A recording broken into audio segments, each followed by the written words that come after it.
Good evening everybody. बहुत खुशी है आप लोगों से आज बात करते हुए।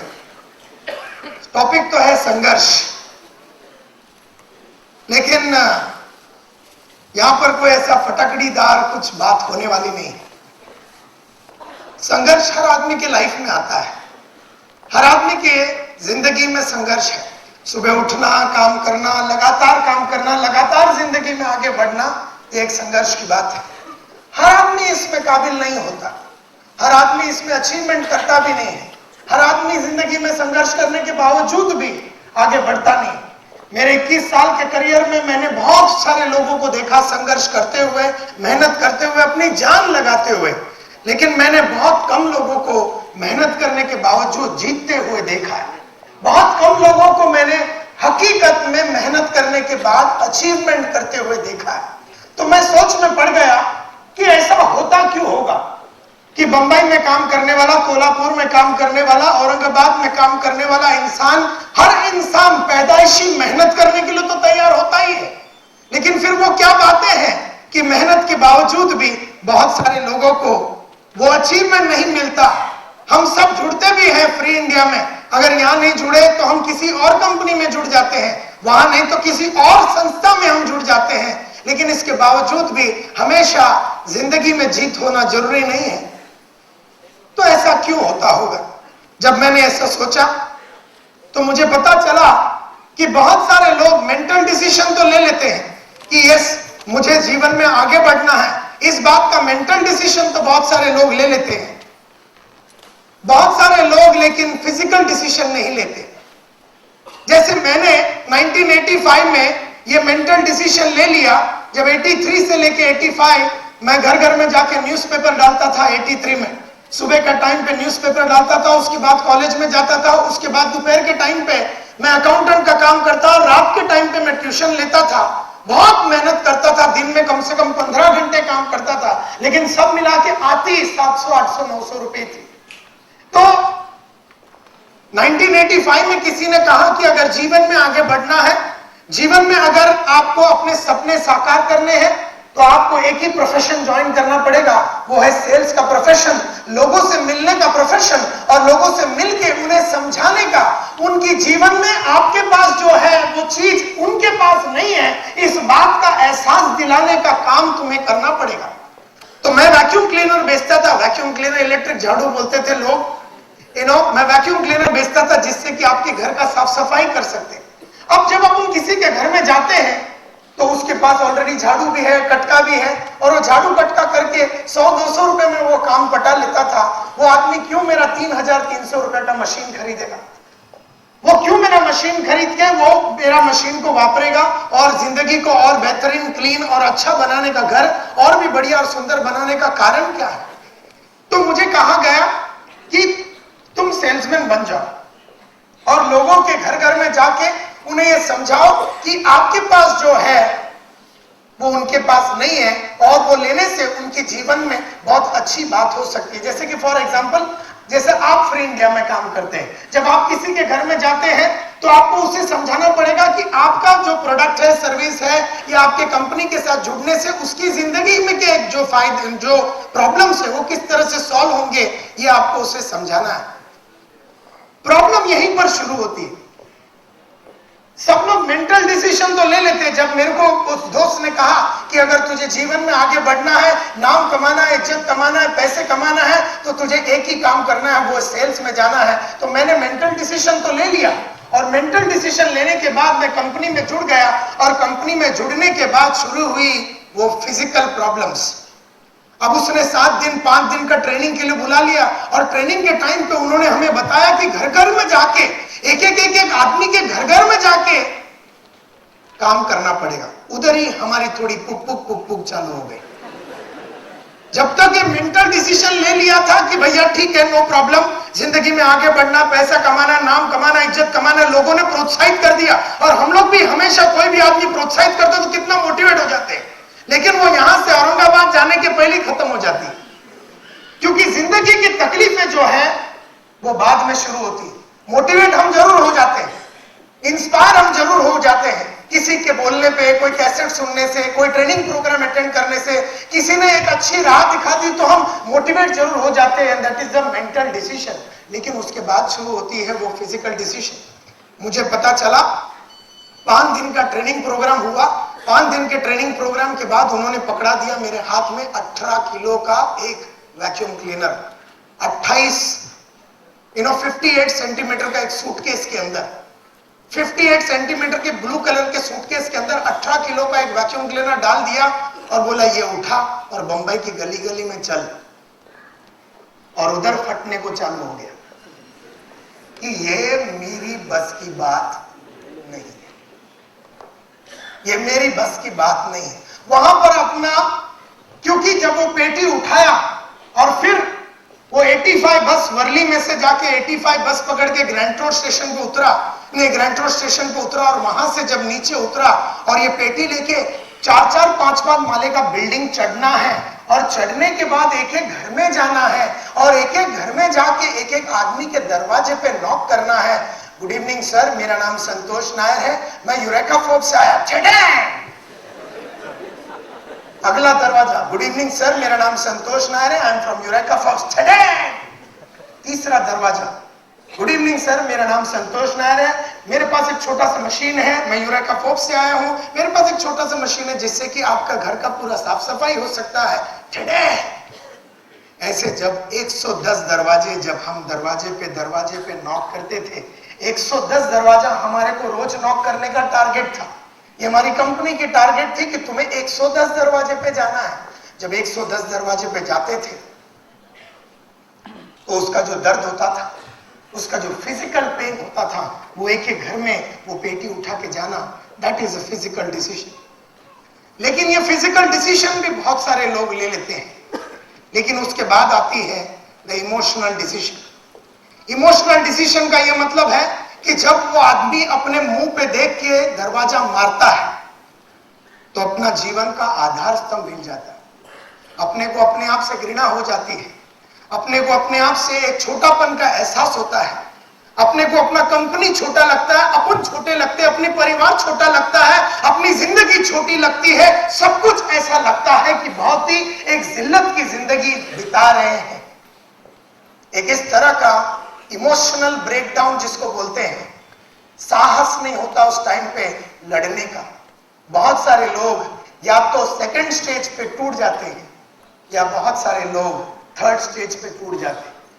जब 110 दरवाजे में से 95 आदमी लोग आपके दरवाजे के सामने, आपके चेहरे पे जब दरवाजा मारता है तो एक अगरबत्ती सेल्समैन जो 2 रुपए का अगरबत्ती या 5 रुपए का अगरबत्ती बेचता है, वैसा जिसका फीलिंग वैसा होता है, वैसा हमें भी वो फीलिंग होता था। And that's the most important thing my dear friends, कि मैं वो भी झेल गया, and that is very very important. बहुत ही आवश्यक है कि हम फिजिकल डिसीजन लेवे, मेंटल डिसीजन लेवे। मुझे ऐसा लगता है कि फ्री इंडिया कॉन्सेप्ट में बहुत सारे लोग आ तो गए हैं, मुझे ऐसा लगता है कि बहुत प्रोत्साहित तो आप हो चुके हैं, आपने मेंटल डिसीजन तो ले लिया, लेकिन कहीं पर वो जो फिजिकल काम आपको करनी है वहां पर चूक जाते हैं। फिजिकल काम में सिर्फ दरवाजे पे नहीं जाना है, फिजिकल काम में एक और काम करना है कि उसके घर के अंदर जाना है, उसके घर के अंदर जाना। फिजिकल काम में आपने उसको फोन पे अपॉइंटमेंट तो फिक्स कर लिया, लेकिन फिजिकल काम में अब उसके घर के अंदर जाना है। घर के अंदर जाके उसे इस बात का एहसास दिलाना है कि वो हमारे साथ क्यों जुड़े। और यहां पर बहुत सारे लोग फिर चूक जाते हैं, क्योंकि अंदर जाएंगे दरवाजे पे बहुत सारे लोग, जब वो 110 दरवाजे में से कितने लोगों ने मार दिया दरवाजा? 95 लोग। अब दूसरी फिजिकल प्रॉब्लम ये है कि जो 10 लोगों ने जो दरवाजा मुंह पे नहीं मारा और आपको एंट्री दिया, वो अंदर मारेगा। कोई बाहर मारता है, कोई अंदर लेके मारता है।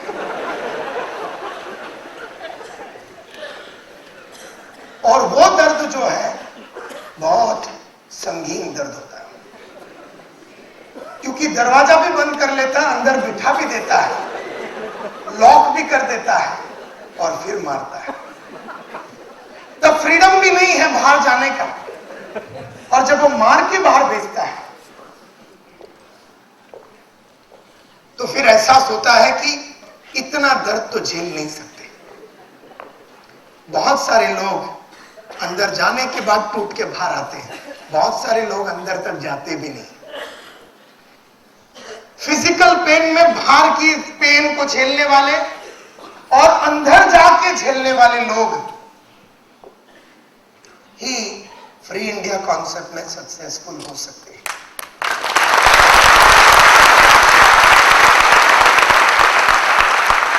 और अंदर जाने के बावजूद भी जब वो जिल्लत के माफत अपने को भेज देता है, अपने को ऑब्जेक्शन देता है, रिजेक्शन देता है, उसके बावजूद भी इस धंधे पे विश्वास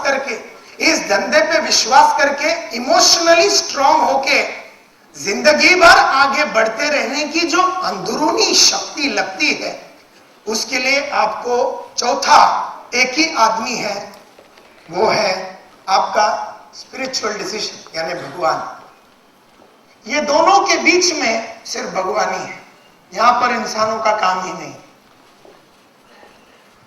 तो जब मैं जाता हूं घर घर में, पहले तो मैंने ले लिया मेंटल डिसीजन कि मुझे सक्सेसफुल बनना है। जैसे अभी राजेश शेट्टी यहां खड़े रह के आपसे पूछा कि आप में से कितने लोग सक्सेसफुल बनना चाहते हैं, सब लोग सक्सेसफुल बनना चाहते हैं, तो आपने बड़े जोरदार आवाज में ये कहा कि यस बनना चाहते हैं।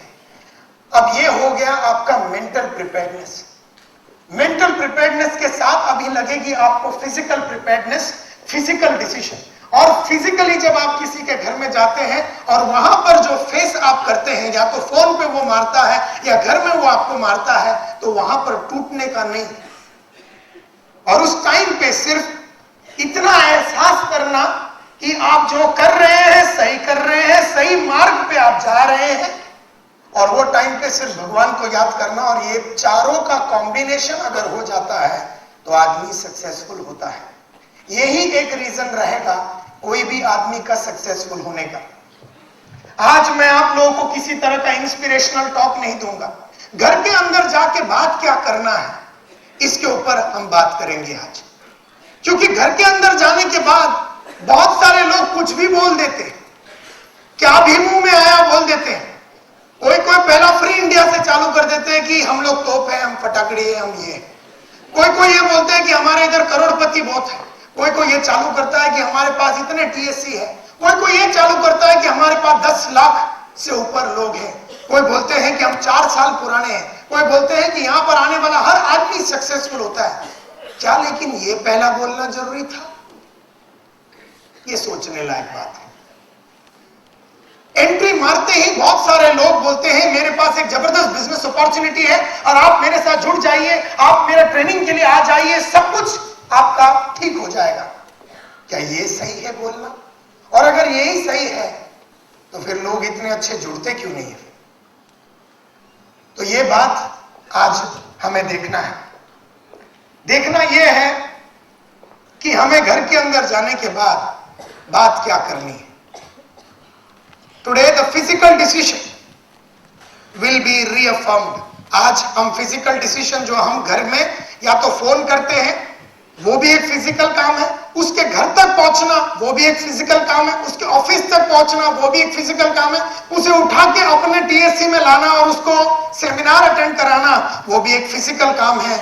ये फिजिकल काम में एक टेक्निक है, एक फिजिकल काम में एक खूबी है। वो खूबी को अगर अच्छी तरीके से निभाओ, वो चीज को अच्छी तरीके से निभाओ, तो ही वो सेमिनार के लिए आएगा या फिर वो आपके साथ जुड़ने के लिए तैयार हो जाएगा। संघर्ष हमारी वहां से शुरू होती है एक्चुअली।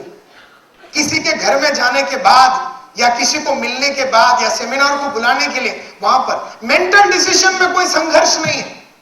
मेंटल डिसीजन तो गली का हर आदमी ले सकता है कि मुझे बड़ा आदमी बनना, कौन नहीं बनना चाहता। फिर हर आदमी ने जो मेंटल डिसीजन लिया, मुंबई की गलियों में, औरंगाबाद की गलियों में, पूना के गलियों में, नागपुर के गलियों में, गुजरात के गलियों में, सूरत के गलियों में, छोटा से लेके बड़ा से बड़ा आदमी बड़ा बनना चाहता है। मेंटल डिसीजन तो सब आदमी लेते हैं, हर आदमी लेता है जिंदगी में, कभी ना कभी कहीं ना कहीं तो मेंटल डिसीजन हर आदमी लेता है। लेकिन चूकता हो तब है जब उस मेंटल डिसीजन को लेने के बाद जब वो फिजिकल डिसीजन लेता नहीं है, या तो फिजिकल डिसीजन लेने के बाद सब चीज गलत करता है, घर के अंदर जाके सब गलत कर देता है, टेलीफोन पे सब कुछ गलत बोल देता है, ऑफिस में उसको मिलने के बाद सब गलत कर देता है, तो फिजिकली वो काम तो कर रहा है लेकिन गलत अगर करेगा तो रिजेक्शन बहुत ज्यादा होता है, और जब ज्यादा रिजेक्शन होता है तो आदमी इमोशनली टूट जाता है। तब भगवान को याद करके फायदा नहीं। सही चीजें करो और उसमें झटके खाओ, फिर भगवान को याद करो, वो भी साथ देगा। लेकिन कुछ भी जाके करो, उसके घर में मुंह में आया वैसा बात करो, उसको कोई टेक्निक से नहीं पेश करो, तो भगवान भी नहीं बचाएगा। एंड देयरफॉर मैं आपको इंट्रोड्यूस करता हूं संघर्ष का पहला इंट्रोडक्शन टू स्पॉन्सरिंग स्किल्स। कईयों को मैंने पूछा कि सेल्स एक कला है, इज इट एन आर्ट और ए साइंस? अगर मैं आपसे पूछूं किसी को बेचना, क्या ये कला है? Is it A science? क्या ये शास्त्र है? साइंस है, शास्त्र है, या फिर ये कला है, एक आर्ट है? आप क्या जवाब देंगे? अगर मैं पूछूं सेल्स इज एन आर्ट और इस सेल्स इज साइंस, क्या सेलिंग जो है वो एक कला है कि ये शास्त्र है, तो आप क्या जवाब देंगे? हाँ, एक आदमी हाथ ऊपर, वहां पर। It's a combination of both. It's a combination of both. Yes, absolutely right. Selling जो है वो कला भी है, वो एक आर्ट भी है, और एक साइंस भी है, शास्त्र भी है। बहुत सारे लोग शास्त्रों को यूज नहीं करते। तो मैं आपको बताना चाहता हूं कि 4 स्टेप्स है किसी के घर के अंदर जाने के बाद। 4 स्टेप्स होते हैं। अगर आप सचमुच में मेरी पूरी 21 साल की जिंदगी का total success, my dear friends, मेरी तीनों लड़कियों की कसम, मेरी जिंदगी की कसम, मैंने कभी स्टेप्स ऑफ सेल्स का उल्लंघन नहीं किया। जो मुझे सिखाया गया था 1985 में, मेरे बॉस ने बोला घर में जाने के बाद पहला ये बोलना, मेरा दिल बड़ा किया पहला कुछ और बोलने का, लेकिन मैंने वो नहीं बोला।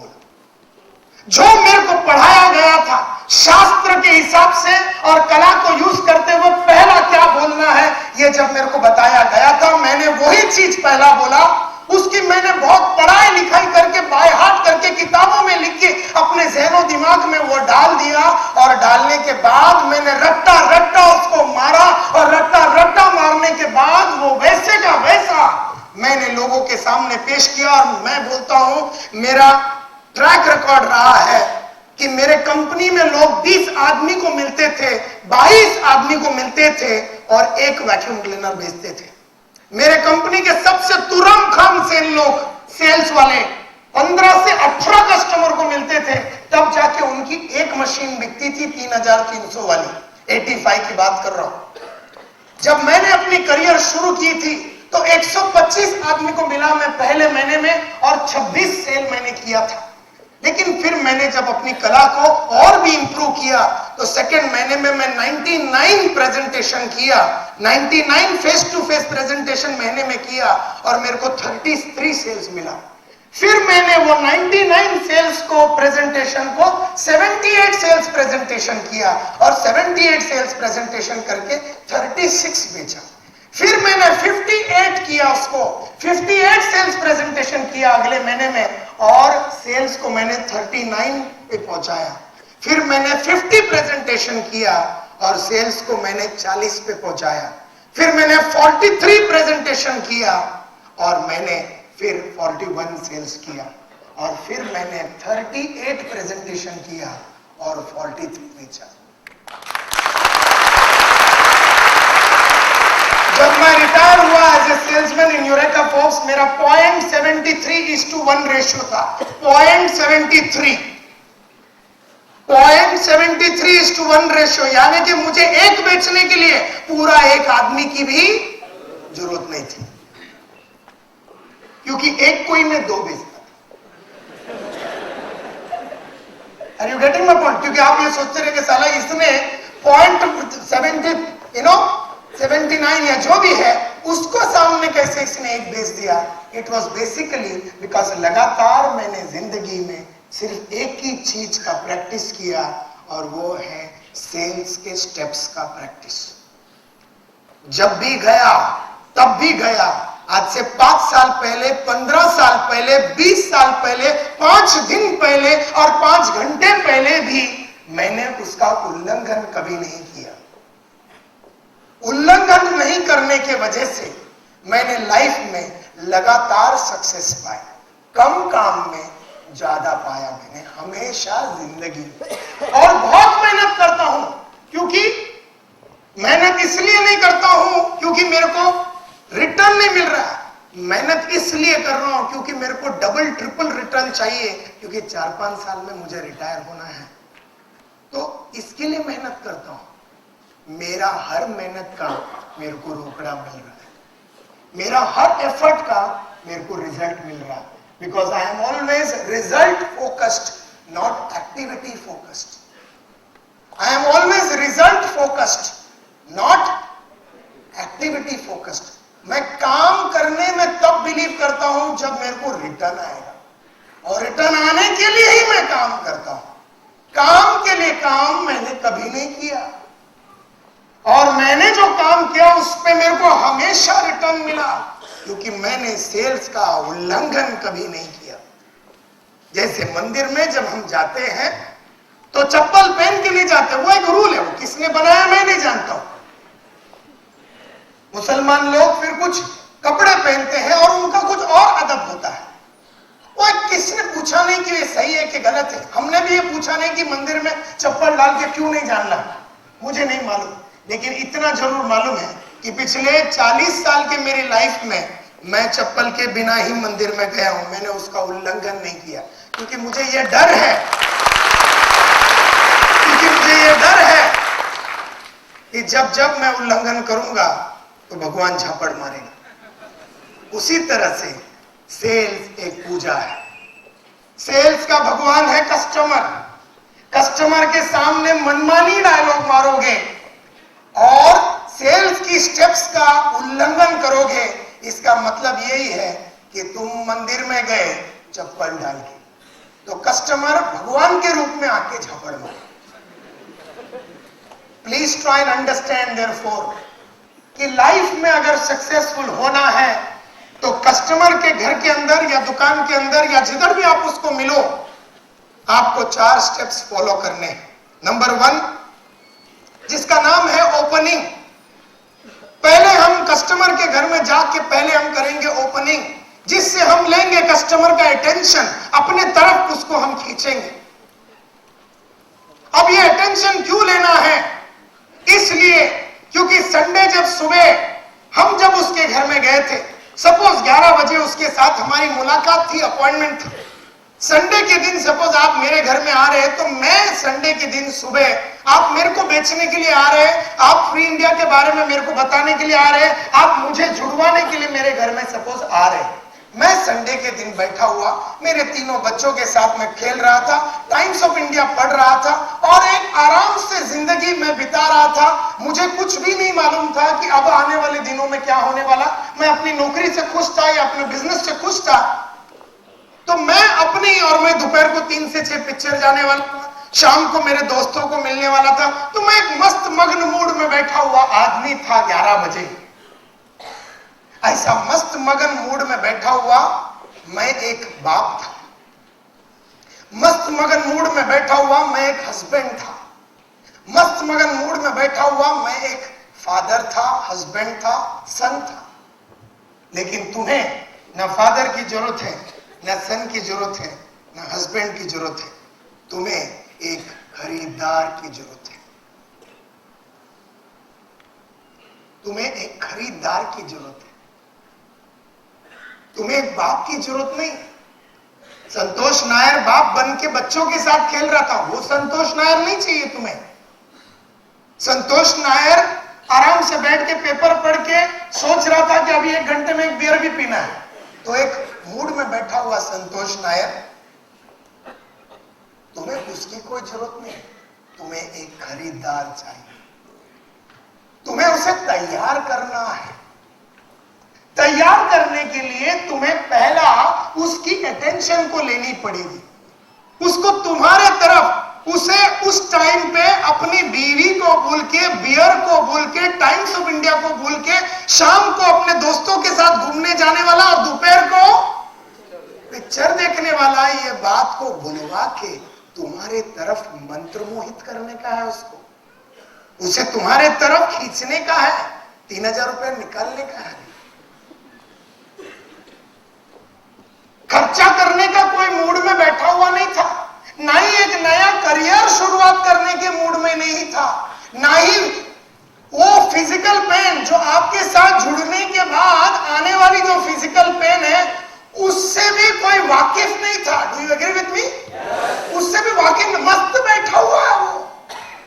और तुम 11 बजे जाके नॉट ओनली उसको जुड़वाने की बात करोगे, उसे फिजिकल पेन की भी बात करने वाले हो, मेंटल पेन की भी बात करने वाले हो, और दुनिया भर के दर्द देने की बातें कर रहे हो। ऐसा आदमी को तैयार करने के लिए तुम्हें उसे अपने पास लेना पड़ेगा, वो तुम्हारा होना चाहिए, तभी तुमसे जुड़ेगा। सबसे पहला देयरफॉर ओपनिंग करके उसकी अटेंशन आपको लेनी है। उसके बाद आपको करनी है प्रोबिंग। इसकी गहराई में हम जाएंगे आज, इसकी गहराई में हम जाएंगे। अगर आप लोग तैयार हैं सुनने के लिए, यस और नो? Okay, wonderful. और ये समझाने के लिए मैं आपको एकदम मोटिवेशनल टॉक नहीं दे सकता हूं, क्योंकि मैं एकदम रफ्तार में आपके साथ बात करके फटाफट इसको अगर दबाते रहूं तो फिर आप घूम जाएंगे। एंड देयरफॉर शांति के साथ मैं क्या बोल रहा हूं उसकी जूस को अपने अंदर लो, समझने की कोशिश करो। आपने उसको अपने हाथ में तो ले लिया, उसे भुला तो दिया टाइम्स ऑफ इंडिया, भुला तो दिया वो बियर और दोपहर का पिक्चर और शाम को दोस्तों के साथ जाना, और उसे भुला तो दिया कि वो एक फादर है और वो आपके तरफ सुनने के लिए, समझने के लिए, जानने के लिए, परखने के लिए तैयार हो गया। अब ऐसे टाइम पे फालतू बात नहीं करने का, मुद्दे की बात करने का, उसे ऐसे ऐसे क्वेश्चंस पूछने का जिससे सोचने के लिए, अपनी जिंदगी की प्रेजेंट सिचुएशन के बारे में सोचने के लिए वो मजबूर होना चाहिए। 11 बजे बैठा हुआ आदमी जिंदगी के बारे में नहीं सोच रहा था, जिंदगी तो उसकी कट रही थी। वो या तो रिक्शा चला रहा था, या वो अकाउंटेंट का किधर काम कर रहा था, या बैंक में वो कोई क्लर्क है, किधर ना किधर वो काम कर रहा था। अपना ही नवा काल, संध्या काल जो भी लेके वो बैठा हुआ एक आदमी था। महाराष्ट्र टाइम्स पढ़ के सुबह सुबह एक अलग सा मूड में बैठा हुआ आदमी, उसको तुम ले तो लिया अपने साइड में, उसे सुनने के लिए तो तैयार तो कर दिया, लेकिन फिर अभी उसे उसकी जिंदगी की जो रियल प्रॉब्लम्स है, उसकी जिंदगी की जो नीड्स है, उस चीज का एहसास दिलाने, खुद उसने एहसास नहीं किया, तुम्हें उस नीड्स और उसकी जिंदगी की प्रेजेंट सिचुएशंस का एहसास दिलाना है। उसके लिए हमें करना पड़ता है प्रोबिंग।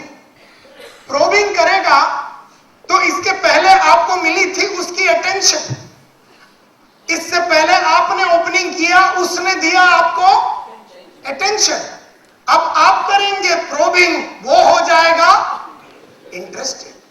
ऐसा अटेंटिव और इंटरेस्टेड कस्टमर को आप सुनाएंगे फ्री इंडिया की कहानी, इसके पहले नहीं। यहां पर आप करेंगे सपोर्टिंग। सपोर्टिंग में आप अपने कंपनी के बारे में बोलेंगे, सर्विस के बारे में बोलेंगे, आपके कंपनी के अचीवमेंट्स के बारे में बोलेंगे, आपके कंपनी के प्रोडक्ट्स के बारे में आप उसको बताएंगे। लेकिन अगर आपने ये यहां नहीं वापरा और सबसे पहला एंट्री मारते ही आपने अपने कंपनी के बारे में वापरा, तो आपने पहले 2 स्टेप्स का उल्लंघन कर दिया। और आप उधर नंगा नाचो, कुछ होने वाला नहीं, क्योंकि आपने अगर उसका अटेंशन नहीं लिया, उससे इंटरेस्टेड नहीं बनाया, तो वो कन्विंस कभी नहीं होएगा। बहुत सारे लोग पहले कन्विंस करने देखते हैं, बाद में इंटरेस्ट और अटेंशन लेने के बारे में सोचते हैं। तो पहला अटेंशन, बाद में इंटरेस्ट, बाद में कन्विंस करेंगे कि फ्री इंडिया क्या है। और ऐसा आदमी जिसका पहला हमने अटेंशन लिया, उसमें हमने इंटरेस्ट पैदा किया, ऐसा आदमी जिसका कन्विंस कर दिया हमारे बारे में उसको बता के, ऐसा तैयार अटेंटिव इंटरेस्टेड और कन्विंस कस्टमर को हम करेंगे क्लोज। हम मांगेंगे चेक, हम मांगेंगे कैश, या जो भी आपका काम करने का तरीका है। बहुत सारे लोग थर्ड और फोर्थ स्टेप के लिए डायरेक्ट जाते हैं और पहला 2 स्टेप्स को उल्लंघन कर देते, नहीं करते, क्योंकि उसमें तैयारी लगता है, क्योंकि उसमें सोच लगती है, उसमें प्रिपेयर्डनेस लगती है। तो आदमी हमेशा शॉर्टकट मारता है, संघर्ष जरूर करता है, धंधा नहीं मिलता। आदमी थर्ड और फोर्थ स्टेप के लिए संघर्ष करते रहेगा, करते रहेगा, करते रहेगा और कुछ नहीं मिलेगा। तो संघर्ष अगर करना है तो तुम्हें चारों करना पड़ेगा। तुम बोलेगा मेरे को है ना सेकंड वाला ज्यादा अच्छा लगता है, मेरे को ना बहुत सारे क्वेश्चन उसको पूछने को अच्छा लगता है, तैयार करने को अच्छा लगता है, लेकिन मेरे को लास्ट में ना क्लोजिंग अच्छा नहीं लगता, चेक मैं नहीं मांग सकता, कैश मैं नहीं मांग सकता। तो फिर तो आपको संघर्ष करने की जरूरत ही नहीं थी, क्योंकि आप अगर सोचते हैं कि आप चौथा स्टेप नहीं करेंगे और वो समझ के आपको चेक देगा या कैश देगा, वो नहीं देगा, वो नहीं देगा। एंड देयरफॉर ये चारों स्टेप्स को आपको करना है। तो चलते हैं पहली वाली स्टेप में, जिसका नाम है ओपनिंग। ओपनिंग हम क्यों करते हैं? क्योंकि हमें चाहिए उसका लाउडली, हमें चाहिए उसका अटेंशन, हमें उसकी अटेंशन चाहिए। क्यों चाहिए हमें उसकी अटेंशन? क्यों चाहिए हमें उसका अटेंशन? उसके दिमाग में जो अभी चल रही बातें हैं, और अभी क्या चल रहा था इसके मन में? हाँ, बियर पीने का है, पिक्चर जाने का है, दोस्तों के साथ शाम को जाने का है, बच्चों के साथ पेपर पढ़ने का है। और एक आर्टिकल उसने देखा, बहुत इंटरेस्टिंग था, उस पर दिल आ गया उसका, आधा पढ़ा था तब तुम आए। तो वो पूरा वो मूड में है, तभी उसको सब चीजों से भुलवा के तुम्हारे तरफ खींचना बहुत ही जरूरी है। एंड देयरफॉर इसको बोलते हैं opening. You know, the art of getting attention. ये भी एक कला है। शास्त्र ये बोलती है कि ये तुम्हें करना है, कैसे करोगे? दैट इज द कला। Step number 1 is opening. Opening is done why? To get complete undivided attention of the prospect. Complete undivided attention of the prospect. Complete undivided. Undivided यानी के undivided attention. Complete attention मतलब उसका ध्यान और किधर नहीं होना चाहिए, अपने तरफ ही होना चाहिए। इसके लिए हम करते हैं ओपनिंग। उसमें कितने स्टेप्स है वो हम अभी देखेंगे। ओपनिंग इसलिए करना है ताकि हम धंधे के लिए तैयार करें। 11 बजे बैठा हुआ आदमी धंधे के बारे में कुछ नहीं सोच रहा था, जिंदगी में मेहनत करने के बारे में नहीं सोच रहा था, एक नया करियर बनाने के बारे में 11 बजे सुबह संडे को सोच नहीं रहा था।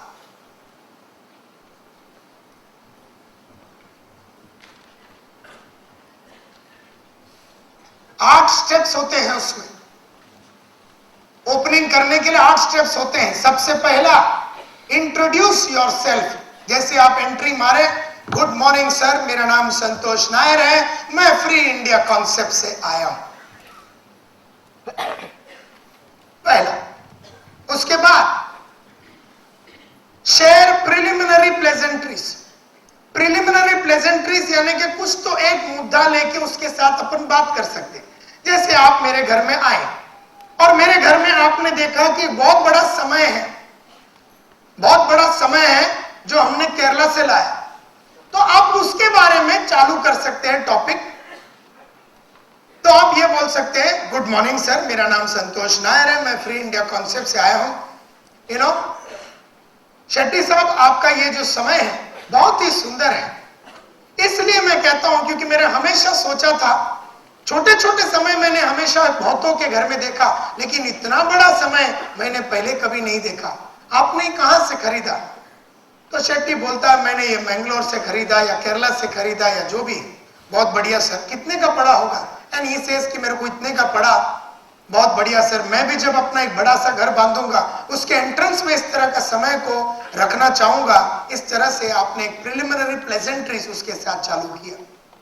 या तो आपने उसके घर में कुछ अच्छी चीज देखी, या उसका शर्ट हुआ, टाई हुआ, या उसके हाथ में आपने एक जबरदस्त ब्रेसलेट देखा जो साधारण ब्रेसलेट नहीं है, या आपने एक ऐसी घड़ी देखी, या ऐसा मोबाइल देखा, या उसके घर में कुछ तो देखा जिसकी आपने तारीफ से चालू की। तारीफ हर आदमी को लगता है प्रोत्साहित होने के लिए। या तो आप उसके साथ कोई और टॉपिक पे बात कर सकते हैं जो उसका इंटरेस्ट का टॉपिक है। अगर मेरे घर में आते हो कि then you can start off with training. जैसा मैं ट्रेनर हूं तो मेरे घर में आके आप बोल सकते हैं कि नायर साहब, आपके बारे में हमने बहुत सुना है ट्रेनिंग के दुनिया में, और ट्रेनिंग के दुनिया में आपने बहुत अपने आप को एक नाम बनाया। ये बताइए नायर साहब, ये आपने इस मकाम पे आने के लिए 4 ऐसी कौन सी चीज की जिसकी वजह से आज यहां तक आए, बताइए सर। सो एक चालू हो गया हमने उसके साथ बात करने का। अब तक वो न्यूज़पेपर पढ़ के बैठा हुआ आदमी, शाम को घूमने जाने वाला आदमी को हमने उसकी जिंदगी से चालू की। बताइए सर, आपने ये कहां से खरीदा? बताइए सर, आपकी जिंदगी के बारे में बताइए। बताइए सर, ये टाई के बारे में बताइए। बताइए सर, ये बच्चे जो हैं उनके बारे में भी आप टॉपिक चालू कर सकते हैं। मतलब पहला उसकी जिंदगी से चालू करने का। हम में से कई लोग जाते हैं, बोलते हैं तेरी जिंदगी है तेल में, तू मेरी जिंदगी फटी पड़ी हुई है, तू मेरी बात सुन, तेरा टाई, तेरा समय, तेरे इन सब चीजों से मेरा कोई लेना देना नहीं, मेरी कहानी सुन और बचा मेरे को। तो हम में से कई लोग अपने बारे में ज्यादा बात करना जानते हैं। हम बोलते हैं कि हम लोग कौन हैं, हम ये हैं, हम वो हैं।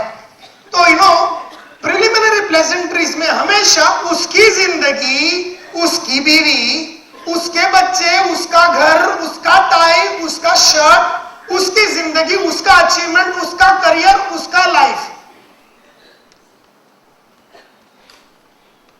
अब मेरे को वहां पर एक आदमी मिला, मोहम्मद इस्लाम बोल के। किधर है वो? है इधर तो दिखा था मेरे को वो, हाँ उधर बैठा।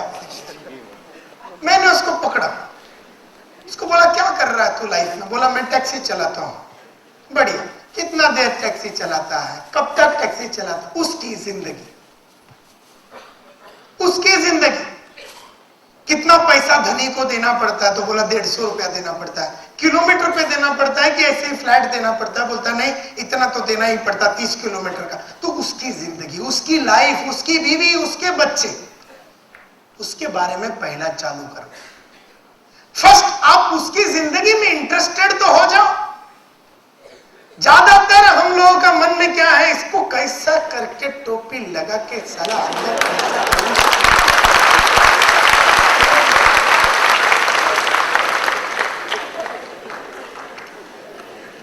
जैसे आपके आंखों में और बात में वो देख लेता है, उसके मन में भी क्लियर हो जाता है कि इसको साला कैसे टोपी लगा के बाहर भेजो। तो दोनों एक दूसरे को टोपी लगा रहे, ये सोच रहा उसको लगा, वो इसको लगा रहा, लेकिन दोनों एक दूसरे के साथ नहीं है। बैठे जरूर है लेकिन एक दूसरे के साथ नहीं है। एंड देयरफॉर पहला हम उसकी जिंदगी से चालू करेंगे। इसके लिए हम बोलते हैं शेयर प्रिलिमिनरी प्लेजेंट्रीज। उसे वो सब भुलवाना भी है और अपने साइड भी लेना है और उसकी जिंदगी के बारे में बात करने के लिए तैयार करने का है। उसके बाद बोले सर आपका ये कहानी सुन के मुझे भी ऐसा लगता है कि आपकी मार्फत में बनूं। अगर वो आपसे ऊंचे लेवल का आदमी है, और अगर नहीं आपसे नीचे के लेवल का आदमी है, इक्वल लेवल का है, तो आप ये बोल सकता है कि आपकी कहानी सुन के ऐसा लग रहा है कि आप संघर्ष बहुत कर रहे हैं लेकिन लाइफ में बहुत कुछ कर नहीं पाए, ऐसा मेरे को लग रहा है। Are you getting my point? तैयार कर रहे हैं, उसको तैयार कर रहे हैं। यहां पर हम प्रपोज करेंगे एजेंडा। एजेंडा यानी कि मैं आज यहां पर काय के लिए आया हूं। प्रपोज इन एजेंडा बोलते हैं उसको, या तो बोलते हैं स्टेट द एजेंडा। एजेंडा यानी कि मैं आज क्या मकसद से आपके पास आया हूं, तो मकसद बताने का, that is the third step. तो आज मैं आया हूं सर, आज मैं आया हूं मिस्टर शेट्टी, या आज मैं आया हूं मिस्टर कदम, या आज मैं आया हूं मिस्टर नईम, आज मैं आया हूं मिस्टर नायर, आपकी जिंदगी के बारे में बात करने के लिए, आपके बच्चों के बारे में बात करने के लिए, आपके बच्चों के बारे में बात करने के लिए, आपके भविष्य के बारे में बात करने के लिए, और आप अपना जीवन को कैसा सुखमय और समृद्ध बनावे, इस मुद्दे पे बात करने को आए। एजेंडा। आपकी जिंदगी, आपके बच्चे, आपका घर, आपका परिवार, आपका फ्यूचर, उसे कैसा समृद्ध बनाया जाए और भी प्रोग्रेसिव बनाया जाए, इस मुद्दे पे बात करने के लिए मैं आया। एजेंडा, टॉपिक, क्यों मैं आया, और इसे वही खूबसूरती के साथ बोलना है। स्टार्टिंग के दिनों में आपको थोड़ा तकलीफ लगेगा, आने वाले दिनों में, क्योंकि ये आपका नेचर नहीं है। ऐसा स्ट्रक्चर तरीके से जाना आपके नेचर में नहीं है, लेकिन ऐसा करने से ही आपको बिजनेस मिलेगा। सो आपने उसको बताया कि मैं क्या बात करने वाला हूं। आज मैं आया हूं, आप जो भी तरीके का जिंदगी जी रहे हैं, इस जिंदगी से आपको क्या मिला, और एक नया जिंदगी जो आज आगे चल के मैं आपके साथ अभी थोड़ी देर में बात करने वाला हूं, उस नया जिंदगी से, इस जिंदगी से ज्यादा आपको क्या मिलेगा, इसके बारे में बात करने को आया। एजेंडा बताया उसको। उसके बाद the value of the agenda, state the value of the agenda to the customer. इस डिस्कशन से आपका क्या फायदा होगा, ये उनको बताने का। मेरा विश्वास है सर, इस डिस्कशन के बाद आप अपने जिंदगी को और भी हसीन और बहुत भी प्रोग्रेसिव किस तरह से बनाएं, इसका कंप्लीट आइडिया और डिसीजन आपको मिल जाएगा। तो आज मैं आया हूं आपकी जिंदगी के बारे में बात करने के लिए, आपके बच्चों के बारे में बात करने के लिए, आपके फ्यूचर के बारे में बात करने के लिए, और आपकी एंटायर जिंदगी के बारे में बात करने को आया हूं। और आप अपनी जिंदगी को कैसे और हसीन और प्रोग्रेसिव बना सकते हैं, इसके बारे में बात कर। इस बातचीत के उपरांत, ये है अपना नेक्स्ट स्टेप, चौथा। इस बातचीत के उपरांत मेरा विश्वास है कि आप हमारे साथ जुड़ के एक नई शुरुआत का सिलसिला चालू करें। That is known as the value of the agenda। यानी कि अब तक देखिए, हमने सिर्फ उसके बारे में बात की, उसको क्या हम करने के लिए आए वो बात किया, उससे उसको क्या फायदा होगा उसके बारे में हमने बात की। पांचवा स्टेप, ये पूरी, इसको आस्क परमिशन फॉर टाइम, ये पूरी कॉन्वर्सेशन करीबन 47 मिनट्स चलेगा सर। अब वो भी साला टेंशन में आएगा, आदमी आधा घंटा मांगता, पौना मांगता, 15 मांगता, ये 47 क्यों मांगता, इससे और भी इंटरेस्ट पैदा होता है। ये पूरी कॉन्वर्सेशन करीबन 45 मिनट तक चलेगी सर। क्यों हम उसको बोलते हैं 45 मिनट चलेगा? यह पूरी कॉन्वर्सेशन करीबन 40 मिनट चलेगा या 30 मिनट चलेगा, ये हम इसलिए बोलते हैं क्योंकि हम चाहते हैं कि उतना मिनट के लिए वो वहां पर बैठ जाए, तैयार होकर बैठ जाए। क्योंकि हम अगर उसको एक कॉन्सेप्ट समझाने का है तो उतना टाइम तो लगेगा ही। एक बच्चा पैदा करने का है तो 9 महीने लगते ही। अगर तुम्हारा बीवी को बोलेगा, देखो मैंने काय कार्यक्रम जब मला करायचं होतं मी केला, आता तू असं कर, 3 महीने मध्ये बाहर निकाले आइटम। तो तुम्हारा औरत बोलेगा, ब्रदर ऐसा होने वाला नहीं है, क्योंकि एक बच्चा पैदा करने और 9 मंथ्स लगता है. बोला मला काय बोलायचं नाही, तू फक्त काय. वो बोलेंगे ऐसा होने. अच्छा ठीक है, मैं तुला डिस्काउंट देते 6 महिन्यात काय. तो तुम्हारी वाइफ बोलेगा ऐसा होत नहीं. अच्छा ठीक है 7 मंथ्स में निकालो.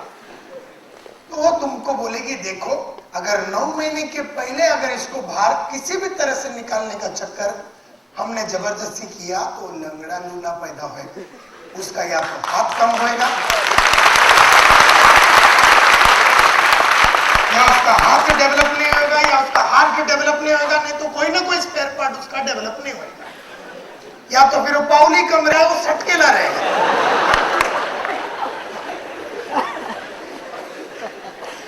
देयरफॉर एक बच्चा पैदा